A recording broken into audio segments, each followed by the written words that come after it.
Hello and welcome back to Parc Fermé Parlay with Kieran Downey. We are here after the Austrian Grand Prix to recap what has been a eventful weekend. Now, the last time I spoke to you was our predictions podcast before the weekend. Did I expect the outcome that we got? No, I didn't.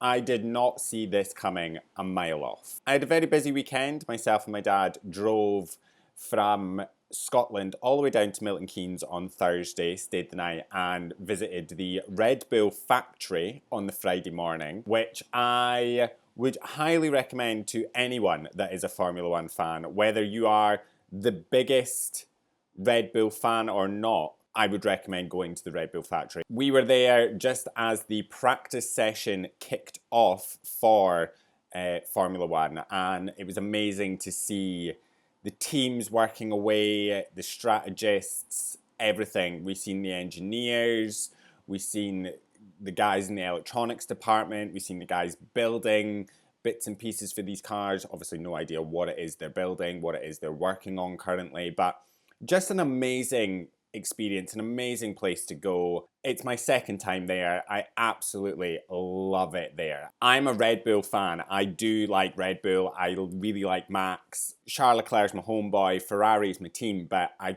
just an amazing place. And I would go back again. Like, I would constantly redo the tour again and again, because I'll probably hear the same information every single time, but my God, it's just brilliant. We then came back up the road on the Friday after the tour.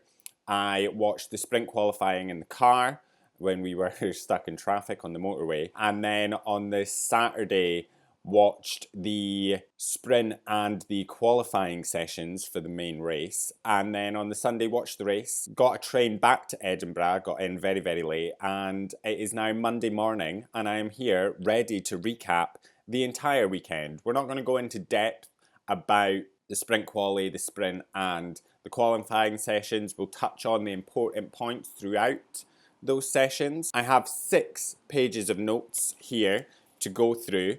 The majority of it is about that unfortunate incident between Max and Lando, which we will get into, and I think will be the majority of this episode. But that is a bit later. We have 18 other drivers to get into. I was not ready for this weekend, to be honest with you. I thought I was going into this weekend, I could see how it would play out. I thought we were getting Lando's second win. During practice, I was like, championship back on. Max Verstappen, engine problems, switching off, causing a red flag. And then he managed to sort that out within a few minutes and then went and set the fastest lap in FP3. The pecking order of the drivers is constantly changing. It's just constantly evolving, which we've not had in a while. And halfway through the Grand Prix, I was actually ready to call it off. Like, I thought we were going to get a Max win, and I actually thought that the most exciting thing that was going to happen was the battle between the Alpines, but my God, was I wrong. Right, so let's get into the thick of it, and let's start with our Haas drivers. And let's kick things off with Kevin Magnussen, who qualified 12th and finished the Grand Prix in 8th. Also qualified 11th for the sprint and finished the sprint in 9th. Haas was on rails this weekend. They were incredible, and to be fair, I think the only thing, I mean, it's unlucky for Kevin, he just missed out on points in the sprint. He managed to nab a couple good points in the race, which is just nice to see. It's just a good weekend for Kevin, to be honest. There was one point I was laughing. We got amazing radio messages this weekend, and at one point during the race, Kevin was told, stop trying to race Nico, and his response was just, F that. Like, you're asking me to manage, is Nico having to manage? And they were like, yeah, he is. And he was like, well, no, F that. I'm here to race, and I'm going to race. And he did. Wild to see that Haas is performing the way it's performing. My God, the points that they're getting is... it's so good. Speaking of the points Haas is getting, Nico Hülkenberg had a pretty woeful sprint, qualified 17th, finished 19th, but the Grand Prix, my God, qualified 9th, finished 6th. He was better than Sergio Perez. Like, he's outperformed Perez. Like, where has this come from? I don't know what they've done at Haas this year, but they've got an obviously got a pretty decent car, and these drivers are maximising everything out of it. Fantastic to see from Nico. Absolutely so amazing. I was about to call him Kevin there.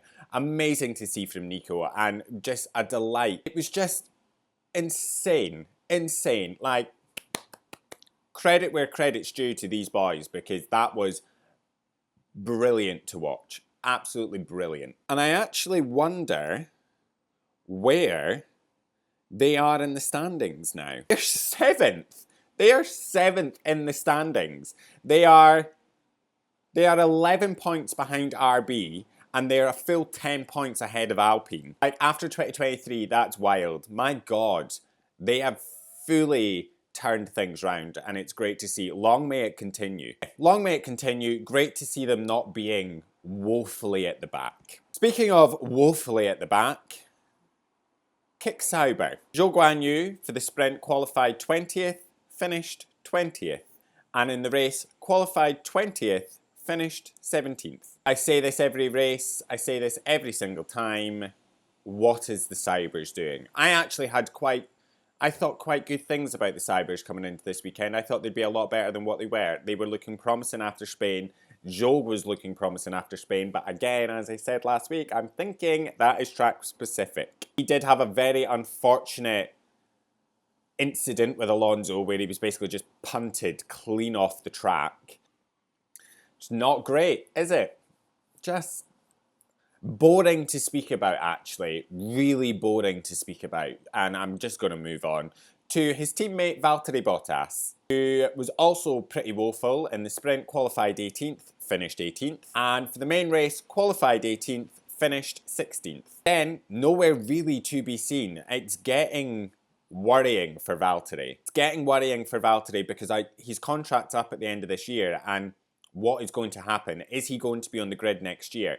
Part of me thinks no, but then it's all kind of changing a little bit because we're getting all these rumours now this weekend that all of the teams are getting a little bit annoyed at Carlos Sainz, who's taking so long to decide where he wants to race next year, that they're starting to explore other options. I've seen that there is potential Valtteri to Mercedes for a couple of years, let Antonelli bed himself into Williams, and then he can be ready to step up in 2027. I've seen Carlos maybe going to Mercedes and doing the same, letting Kimi go in, so we don't know whether that's happening or not. I've seen that Sauber are now apparently interested in keeping Valtteri. I've seen Alpine are considering Valtteri.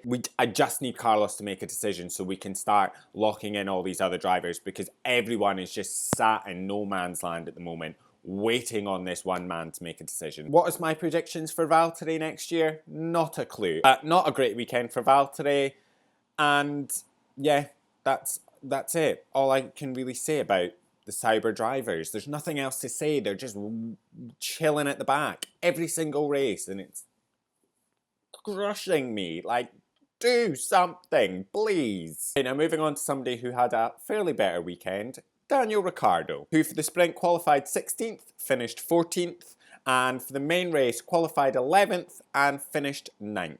Now, great result from Daniel to get a couple of points. It was his 250th race. It's his birthday today. Just nice to see him having a fairly alright weekend. What will happen with Daniel?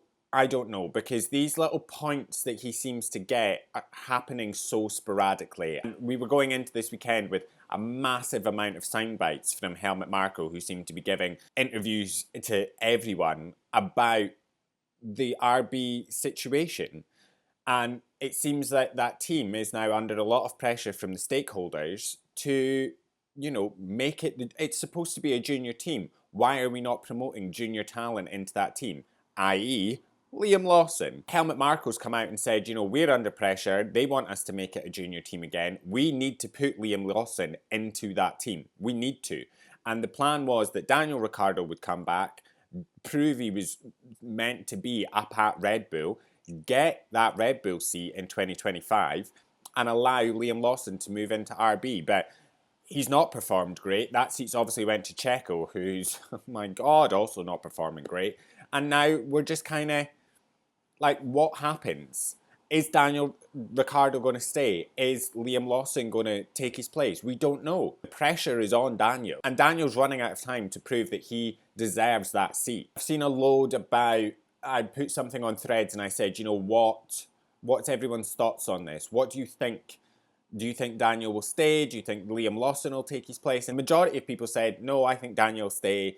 He's great for the sport. RB will capitalise on his massive likability, his media presence, and his like just all-round good PR. I don't see that from Daniel anymore. Like when Daniel was with Max, Red Bull was that fun team because there was a great dynamic between Daniel and Max, and they were in all these great videos together, and it was a laugh and it was funny. We even seen it last year when he was the reserve driver. He was used as this like media personality and was in, you know, he was doing interviews, he was at the Met, he was in all these videos with Max and Checo, and they were all having a good time and having a laugh and a banter. Now he's with Yuki, there's none of that. It doesn't seem like that fun team dynamic anymore. In Bahrain, it seemed like they were so far apart.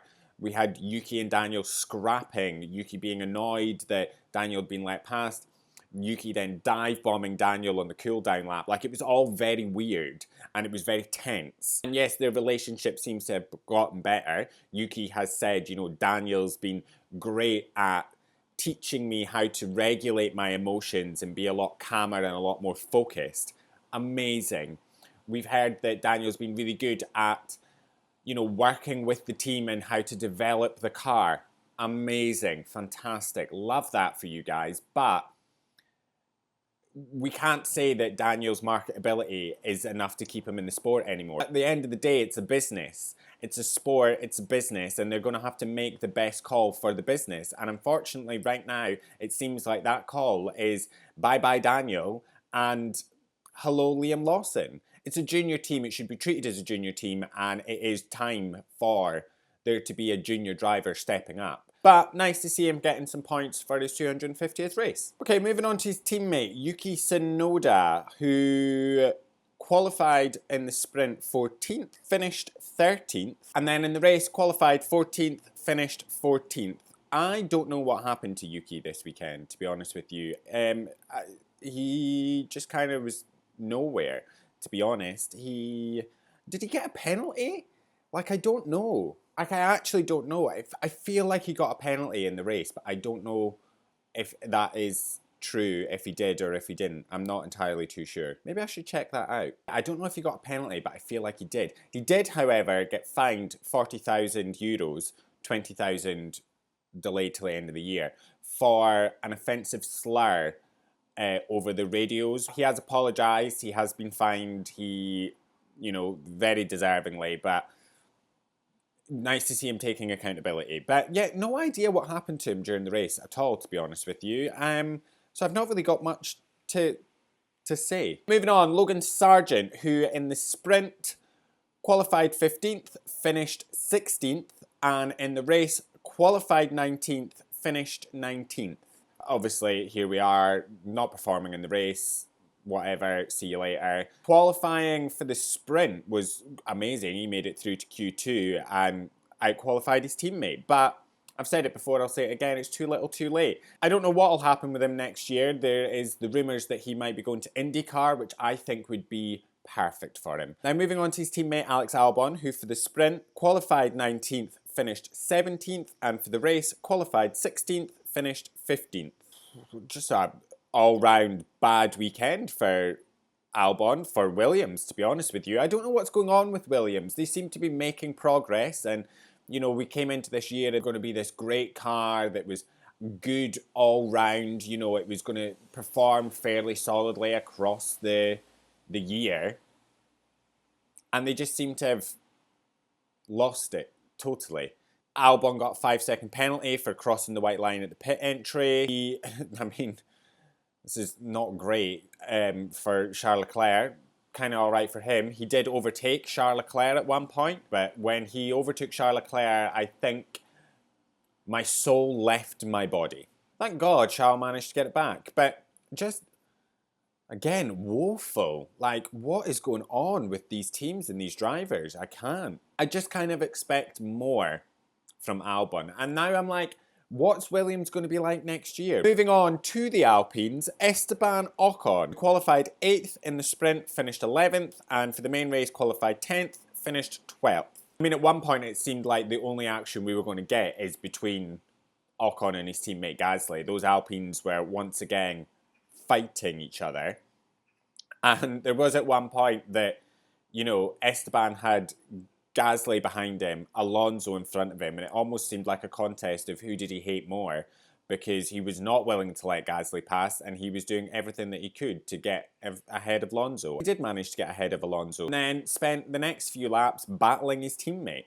Didn't manage to get any points, but here we are. Pierre Gasly qualified for the sprint P9, finished 12th for the race, qualified 13th and finished 10th.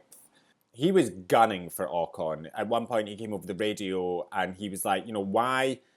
You're going to have to say something to Ocon and let me pass him, because we're losing time here and he needs to make a move on Alonso.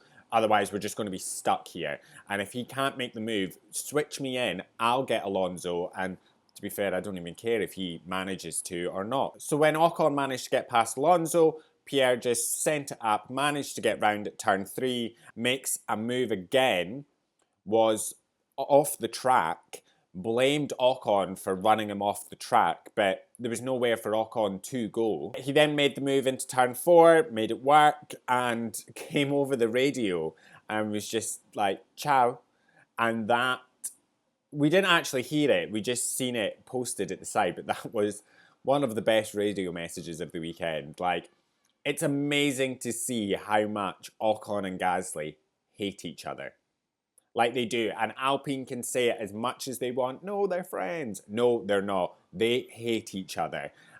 It can be quite enjoyable to watch, especially when, if you take this race, if Lando and Max hadn't fought the way they fought, the only other exciting thing really that happened was the two Alpines fighting. Credit where credit is due.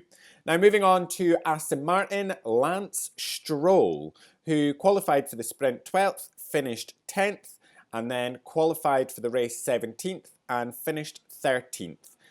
I don't know what's going on at Aston Martin, but they have just fallen off a cliff. And I don't know whether it's the development of the car that they've had to change their mindset. But in 2023, they had a car that was capable of getting podiums. Alonso was fully there. Alonso was getting podiums. Stroll was getting like P13, P14. I don't know whether Aston Martin changed their ideas around the car and developed the car in a way to enable Stroll to get better, which has then made Alonso worse, because that car's been built around Stroll, not Alonso. Kind of in a hard position, because they're either going to have to make a car that Alonso's comfortable in and can race and challenge, but then Lance Stroll is the future of that team, which is very evident that team is built around Stroll.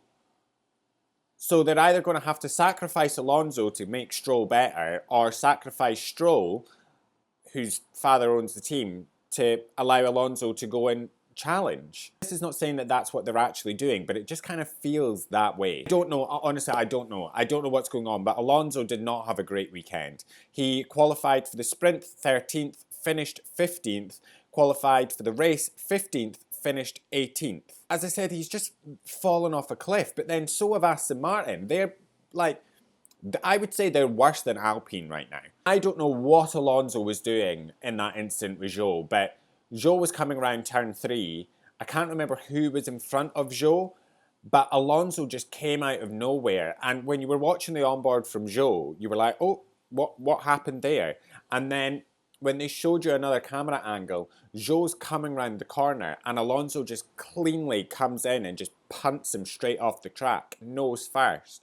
Like, Alonso just was carrying far too much speed into there, I believe, and just forced Zhou off the track, which gave him a 10-second penalty. I've said this before, I'll say it again, it's worrying to see Alonso in a race finishing P18. That's all I can really say. Let's move on to McLaren. Oscar Piastri qualified for the sprint third, finished second, qualified for the race 7th and finished second. Great weekend for Oscar Piastri, to be fair, 2 P2s, nabbing solid points, another couple of trophies. I will go as far as to say that with Lando and Max taking themselves out the race, Oscar should have won that. And the only reason he didn't win it is because he qualified in P7th. Had he managed to keep his P3 original time, he would have won the race, but he had his lap deleted for track limits. Oh, it's a tricky one. I understand why they've done it, because if they don't enforce it there, how can they enforce it anywhere else? It's just wild that they've gone to the extent to negate track limits by adding in gravel, and you know, they added in 2 gravel traps at the final 2 turns. They've moved the gravel traps closer to the track. I don't understand it completely, to be honest with you. I don't think anybody fully understands it, to be honest with you. I do think it was a bit harsh.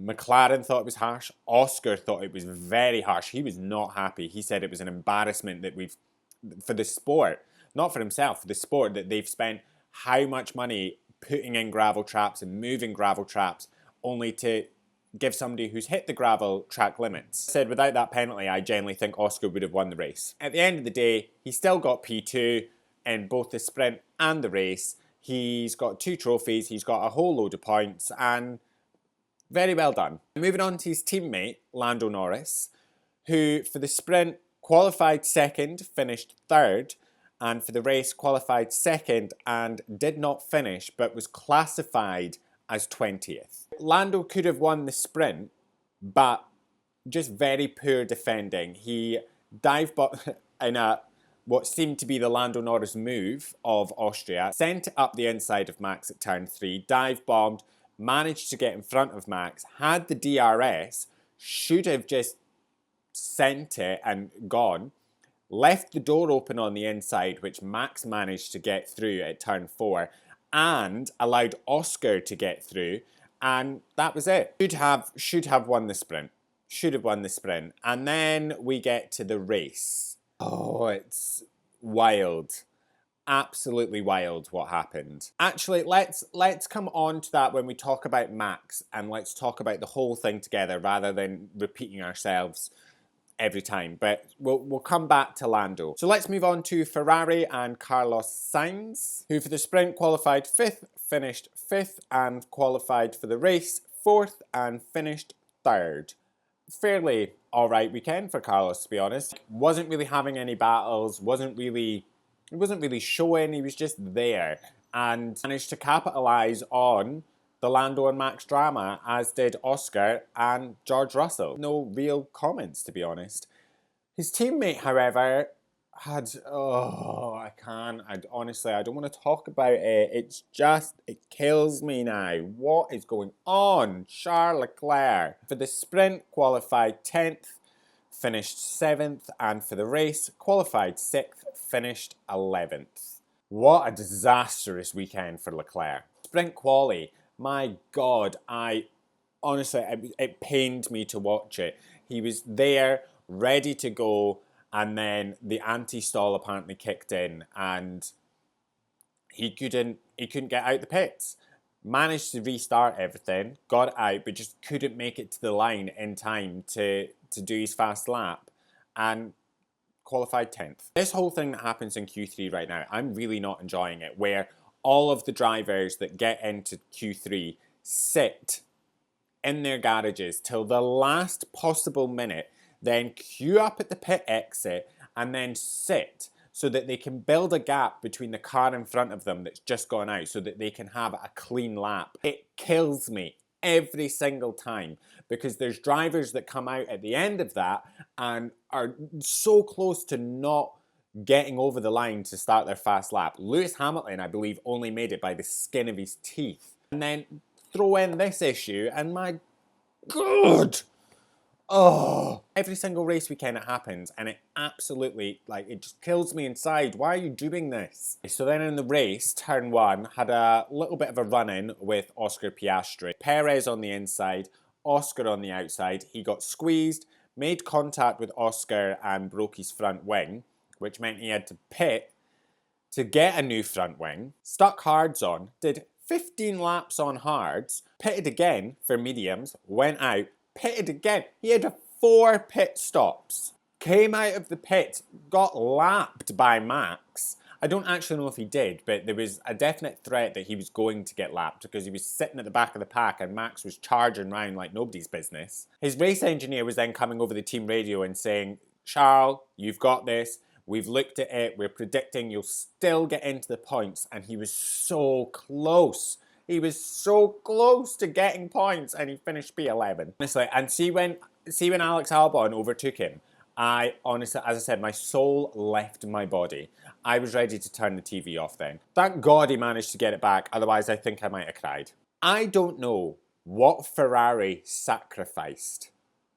What they sacrificed to the gods for Charles Leclerc to win Monaco. But they've obviously, the gods have come to get their payment. Ever since Monaco, Charles has just fallen off a cliff. Canada, disastrous. Spain, not great. Now we're here. What is happening? My heart can't take this anymore. I need something, some glimmer of hope.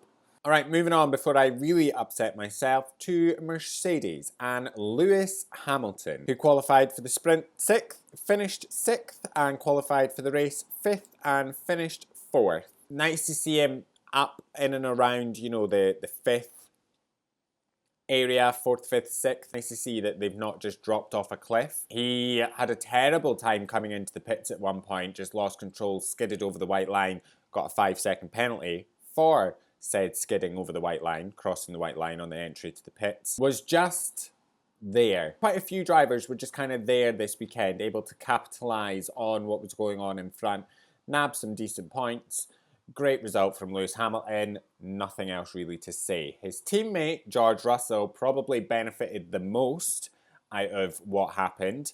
He qualified 4th for the sprint, finished 4th, and in the race qualified 3rd, finished 1st. The benefits that George Russell got this weekend is wild. He benefited in quali from Oscar Piastri's lap deletion, which promoted him to 3rd for starting the race, and he benefited from the squabble between Max and Lando and managed to finish the race 1st. And what's wild is he seemed to have a crystal ball because he sat, when he got 3rd, he was asked, I think it was by Rachel Brooks at Sky Sports, he was asked, you know, what's your plan? He's like, I'm just going to go, I'm going to watch the drama unfold between Max and Lando. They're going to fight it out, and I'm just going to be there and I'm going to be ready to capitalise on it when I can. And he did. He was there, ready to pick up the pieces from the fallout of Max and Lando, sail past them, and nab the win. Even when it looked like he might be under threat, because I think there was a yellow flag put out with the Max and Lando situation,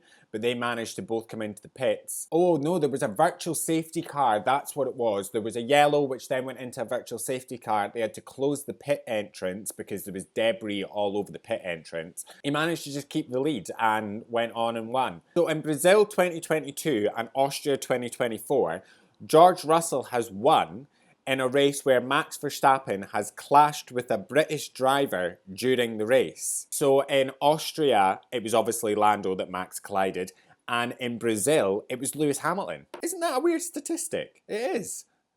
Just a fun little bit of trivia for you there. But yeah, very decent weekend for George Russell. He's got another win. He'll be very happy. All right, now moving on to Red Bulls. Sergio Perez, who qualified for the sprint 7th, finished 8th, and qualified for the race 8th, finished 7th. Now, Sergio did pick up some side pod damage with the incident into turn 1. He then got a 5-second penalty for speeding in the pit lane. But what is wild is that his teammate collided with another driver, got a puncture, drove back to the pits with 3 wheels, managed to get a pit stop in, and still finished 17 seconds ahead of his teammate. It's wild. It is wild. Is it going to get any better? I don't know. Like, I genuinely don't know. But are we still going to be having this conversation in Abu Dhabi? So not a great weekend for Sergio, but let's move on to his teammate. And my God, do we have a lot to talk about here. Max Verstappen, who qualified for the sprint 1st, finished 1st, qualified for the race 1st, finished 5th. Now, in the sprint, Max Verstappen absolutely schooled Piastri and Norris. Absolutely schooled them. He is a brilliant driver. When he steps into that car, he is a master at work. It is beautiful to watch. He will school every single person on that track. There is no denying that. We had a battle for a few laps that seemed to happen at turn 3. Lando got the benefit of the DRS coming along the pitch straight, got the DRS going up the hill to turn 3, then would just send it up the inside. Now Max did some quite dirty moves where he would move under the braking, you know, move to cut off Lando. Pretty spicy moves and shouldn't really have happened. And what's even more wild is that the moves that Max did prior to the collision with Lando were actually worse than the move that caused the accident. And that accident was always going to happen. Both of them were playing with fire. But I 100% will say that that incident was Max Verstappen's fault. What's wild is that it was just, you know, it was a bit of a wheel bang. A bit of a wheel bang that changed the entire race. And as I said, it was his least dirty move of the entire battle. Now, what I will say is Lando is not the finished product. You know, he's still learning and evolving and finding out what works for him, and he will learn a lot from this weekend. He will learn that, you know, it's a thing that, I think it was Naomi Schiff maybe said it, that back in the karting days, it's one of the first things that they tell you. When you make a move and you make it stick, that next corner, you better make sure that door is closed. And in the sprint, he didn't close the door and he managed to lose 2 positions. Now back to the fighting. It couldn't have gone on much longer. Those two were always going to collide. And I can't remember who it was. Maybe it was George Russell said that it was inevitable. Or was it Helmut Marko? Somebody had said it was inevitable that those two would come together. That they would collide on the racetrack. A pair of them were just doing massive late braking moves. Like Lando was just sending it up the inside, braking late. Max was braking late and, you know, making moves. It could only go on for so long, that kind of battle at turn 3. Before something happened, and it's wild that it actually took so long for it to happen. The move that caused the collision, and I'm going to be all over the place here because it's just so much in my mind that's going on. The move that caused the collision wasn't that nasty. Lando went up the outside. Max, yes, didn't leave the necessary width between the two cars. They collided and both of them got a puncture. And it's an unnecessary incident to have happened. 100% should not have happened. Max was at fault. I think they got a little bit pent up. And now what I will say is Max was playing a little bit dirty. And you've seen that when, I can't remember what time it was that Lando made the move. And Lando went up the inside. Max, going around the corner, hit the accelerator and came off the track. And it meant that if Lando kept the position, Max could say, well, Lando forced me off the track to the stewards. And Lando was already being investigated by the stewards because he was given a black and white flag.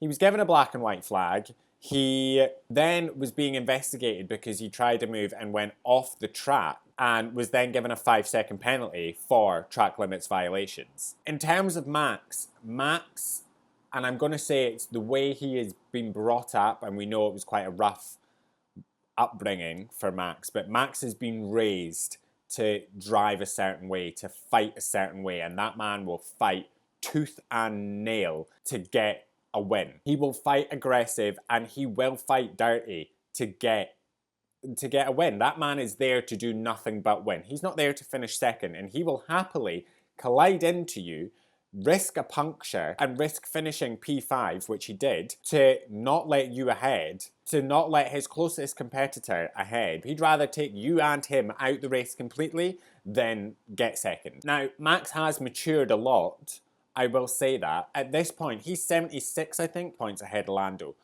in the championship. It's not 2021. They're not so tied that he has to do these dirty moves to get ahead. He could have easily taken second and still had a very decent lead over Lando, which makes me think that the only reason he's fought the way he's fought is because he's genuinely worried about the McLaren and Lando, and that they could very well win the championship this year. I think there is a genuine air of concern for Max that he is very much under threat right now, and that man doesn't like being under threat. As I said, he's there to win. That's the only thing he cares about when he's in that car, is winning a race. It's ingrained in him. It was how he was brought up.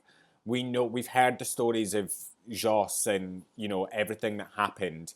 It's so in him that he has to win. He cannot accept second. He's so calculated in everything that he did. When he was on the outside of Lando, he knew exactly what he was doing by coming off the track, because he could say to the stewards, he's gained an advantage by pushing me off the track. And listen, I want them to race. I want them to be racing and it be close. And I would hate to be a steward. I would hate to be a steward, especially at races like that, looking at all of this going on and trying to enforce anything.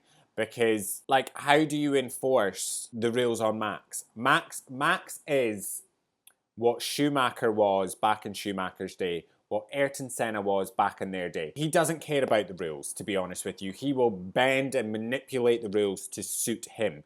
And if he's behind you, he will force you off the track to get ahead of you. If you don't move for him, he will go. And drivers are actually scared of Max because he's so ruthless on the track. He doesn't care. He is the Ayrton Senna, the Michael Schumacher of this current era of racing. He will send you off the track. He will collide into you to benefit himself. He will bend and manipulate the rules. And Max is driven like this for years. This is nothing new.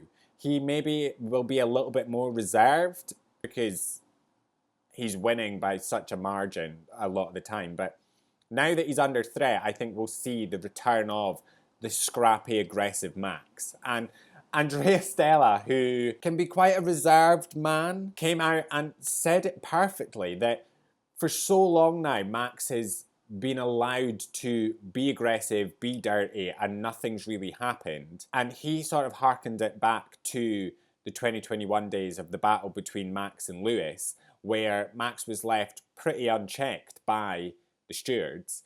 And he said, you know, if you sweep it under the carpet, it will continue to happen. And it's continued here today. It's such a difficult one. But in my mind, at the end of the day, that collision was fully Max's fault. It's a difficult one because, yeah, I think it all lands on Max. I think it's Max's fault. But some of the sends that Lando was doing were a bit wild, where it seemed like he was just going to send it up the inside and had no regard for... We've seen it. He was constantly off the track. He got a black and white flag. Like, it wasn't as if he was fully racing cleanly. It was also very interesting to see after the race the two personalities between Max and Lando. And the way Max came off was, you know, I haven't looked at it yet. I need to go and look at it. And then, you know, me and Lando speak after and all this kind of stuff. He was very reserved in what he said. Lando, however, wasn't. And I think it was kind of to the detriment of Lando because it kind of made him seem a bit whiny. And in the whole sort of media bit, it was fine up until Lando said, you know, he needs to apologise to me, otherwise I'll lose respect for him. And that bit I was kind of like,